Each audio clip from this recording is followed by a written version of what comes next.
Let's talk about self worth, especially this time of the year. I know a lot of people seem to get depressed. It's called seasonal affective disorder.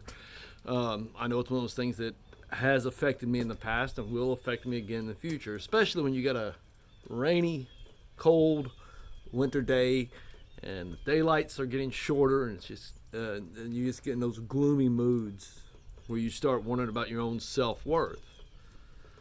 You know that idea in your head that you're not worthy. Remember I told you that story the other day about when I was a kid and I went to eat chicken and at a friend's house and they pulled out knives and forks and started eating the fried chicken with knives and forks, and I got really embarrassed and upset because I didn't grow up eating chicken with a knife and a fork. And it was right then and there I thought to myself, I'm not worthy to be at this table. I don't belong at this table.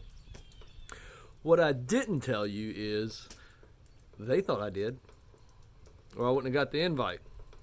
It's like a few years ago, I was hanging out with some friends of mine, and I'm sitting at that table, and pretty much everybody at that table were business owners or executives in their own right. And I remember sitting there thinking, what am I doing here? Why me? Why am I part of this group of friends? I'm not a business owner. I'm not successful in any way. Why me? Well, the answer is because they thought I was worthy. They invited me to be there. Part of these thoughts of not feeling worthy feels also ties into that spiritual and that divine you, the one you're truly meant to be. The other day I mentioned that sometimes when we're upset at ourselves, it's because we're upset at who we're not. We're living the life we're not supposed to be living. We're doing the things that we know we shouldn't be doing, and we get upset with that, and we have these life regrets, and we just let them stew in our head. And the reason it bothers us is because the true divine self is trying to wake you up and say, this isn't you. This isn't you. A lack of self-worth could also stem from something in your childhood. It could stem from not being loved properly. It could stem from being abused. It could stem from a bad life experience in a relationship and that feeling of rejection. And therefore, again, you feel like you're not worthy. You feel like you want to ask the question, does God even love me? Well, I don't know. I don't know if God loves you because I don't know how you understand love. See, for you, love could be this thing that stemmed, again, back in childhood. It could be stemmed in being in toxic and abusive relationships. You could have a sense of love that I have to do something to earn love. Well, if that's the sense of love that you have, then no, because God doesn't love that way. We're told early on in the Genesis poem that when God created man, he breathed life. He imparted part of his soul into you. That's right. The soul of the divine is who you truly are. You came from the soul of souls. That's who you truly are. And are you worthy? Well, evidently, since the divine, since God has invited you into this world, God must have thought you were worthy for some reason, or you wouldn't exist. You wouldn't be here. It's plain and simple.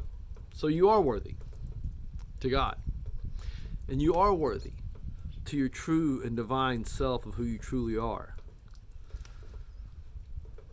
I look at it this way sometimes, and I heard this story today in getting ready for this video.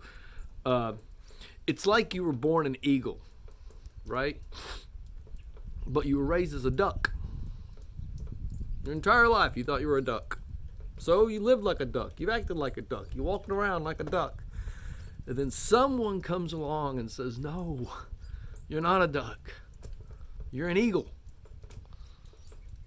And you lift up your wings and you soar into the sky because you finally discover who you truly are.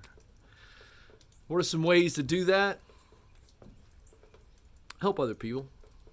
That's a really, really good way to start discovering who you are.